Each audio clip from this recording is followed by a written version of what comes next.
Assalamualaikum warahmatullahi wabarakatuh. Perkenalkan, kami dari kelompok 7 akan mempresentasikan materi kami yang berjudul pendekatan STEAM dan STEM. Pada mata kuliah pembelajaran biologi inovatif dengan dosen pengampu Ibu Rahmadani Fitri, SPD MPD. Baiklah, selanjutnya anggota kelompok 7 yaitu Merlina Tesya dengan NIM 21031141 yaitu saya sendiri. Selanjutnya Muhammad Hamim Abdullah dengan NIM 21031080. Kemudian selanjutnya Nia Sefrieni dengan NIM 21031026. Bahan kajian kami kali ini yaitu yang pertama pengertian pendekatan STEAM dan STEM. Dan yang kedua, karakteristik pendekatan STEAM yang akan dibacakan oleh Nia Sefrieni. Kepada Nia Sefrieni, saya persilakan.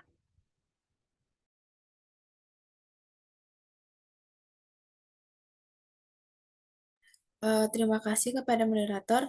Baiklah, saya akan menjelaskan materi yang pertama yaitu tentang pengertian pendekatan STEM dan STEM.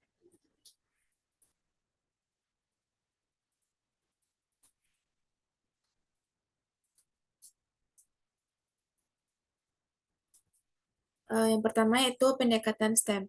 Pendekatan STEM atau yang kepanjangannya itu Science, Technology, Engineering, and Mathematics ialah pendekatan dalam pendidikan di mana sains, teknologi, teknik, dan matematika terintegrasi dengan proses pendidikan yang berfokus pada pemecahan masalah dalam kehidupan sehari-hari yang nyata serta dalam kehidupan profesional. Pembelajaran dengan menggunakan STEM ini dapat berupaya memunculkan keterampilan dalam diri siswa, misalnya kemampuan menyelesaikan persoalan dan kemampuan melakukan penyelidikan. Adapun tujuan STEM dalam mengembangkan peserta didik, yang pertama itu memiliki pengetahuan, sikap, dan keterampilan untuk mengidentifikasi pertanyaan dan masalah dalam situasi kehidupannya. Yang kedua adalah memiliki keinginan untuk terlibat dalam kajian isu-isu terkait STEM.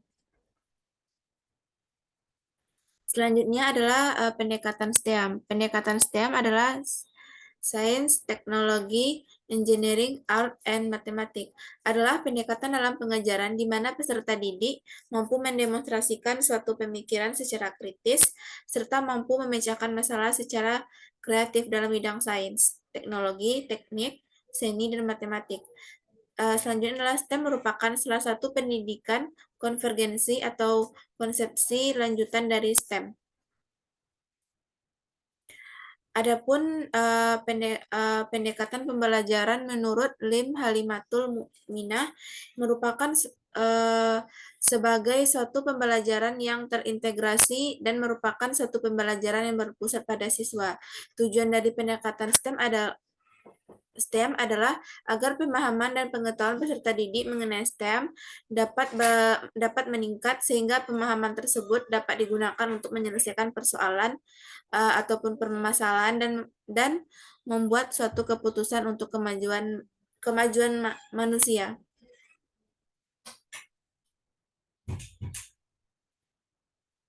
Yang kedua adalah karakteristik pendekatan STEM.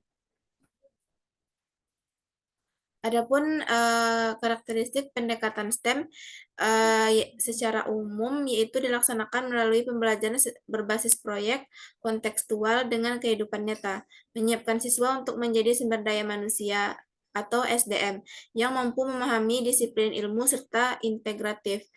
Selanjutnya adalah mengembangkan soft skill dan keterampilan teknis.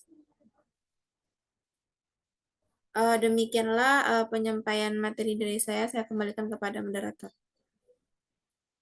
Baiklah, terima kasih kepada Nia Sefrieni.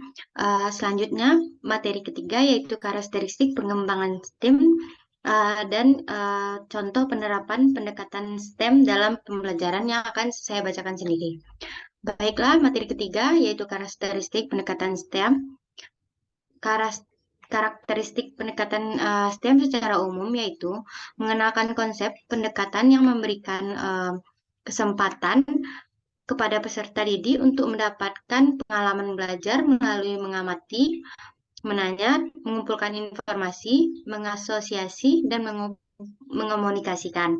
Selanjutnya, mengenalkan pembelajaran dengan koneksi lintas disiplin yang bermuatan sains, teknologi, engineering, art, dan matematika. Yang ketiga, melibatkan lingkungan alam sebagai media utama untuk mengenalkan pembelajaran yang bermuatan STEM. Yang keempat, kegiatan dikolaborasikan dengan kurikulum serta tema-tema yang diidentifikasi oleh lembaga. Selanjutnya yang kelima, yaitu setiap kegiatan anak berorientasi pada prinsip perkembangan dan pertumbuhan anak dengan pembelajaran STEM dengan pendekatan saintifik. Materi selanjutnya yaitu contoh pendekatan STEM. Nah, contoh implementasi STEM pada pembelajaran IPA. Misalnya pada materi pembelajaran IPA mengenai bunyi yang dihasilkan dari benda yang bergetar. Guru sebagai pendidik dapat memberi contoh misalnya gitar.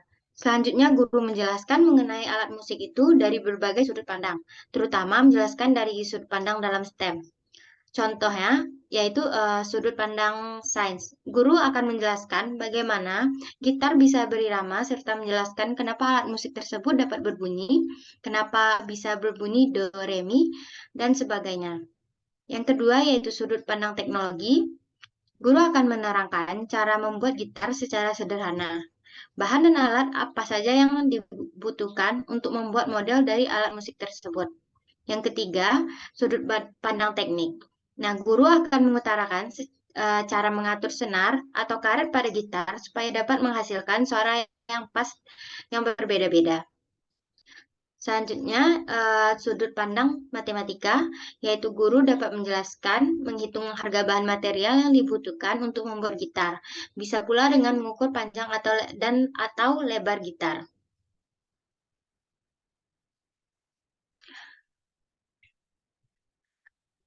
Baiklah, sekian materi yang bisa saya sampaikan. Selanjutnya yaitu contoh penerapan pendekatan STEM dalam pembelajaran yang akan dibacakan oleh rekan saya, Muhammad Hamim Abdullah. Kepada Hamim, saya persilahkan.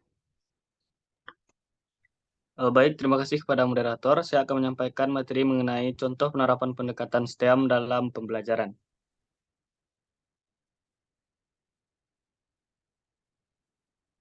Nah, contohnya sendiri yaitu seorang guru biologi yang saat ini pelajaran biologi yang diajarkan oleh guru yang bernama Bu Fitri memasuki materi tentang pencemaran lingkungan, khususnya pencemaran pada tanah. Guru ingin menerapkan model pembelajaran STEM pada pembelajaran kali ini untuk mengarahkan siswa agar dapat menemukan permasalahan di lingkungan sekitar dan memberikan pertanyaan pemantik seperti apa saja kegiatan yang dapat mencemari tanah,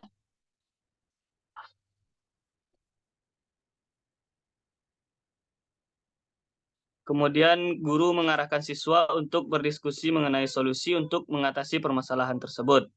Selanjutnya, siswa diminta untuk menggambarkan produk yang akan digunakan sebagai solusi dari masalah pencemaran tanah. Kemudian siswa menuliskan apa saja bahan-bahan yang digunakan untuk membuat pupuk kompos dan bagaimana cara pengaplikasiannya ke tanah agar kembali subur. Kemudian, setelah itu, siswa dapat membuat dan melakukan uji coba terhadap efektivitas pupuk kompos yang telah dibuat. Kemudian pada tahap akhirnya, guru akan meminta siswa untuk mempresentasikan produk yang diciptakan oleh siswa tersebut.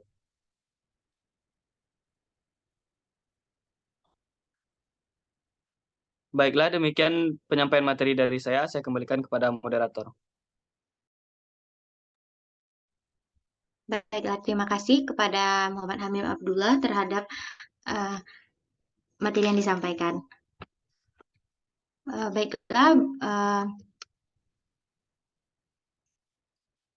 sekian materi yang dapat kami sampaikan dari kelompok 7. Mohon maaf apabila ada kesalahan atau kekurangan.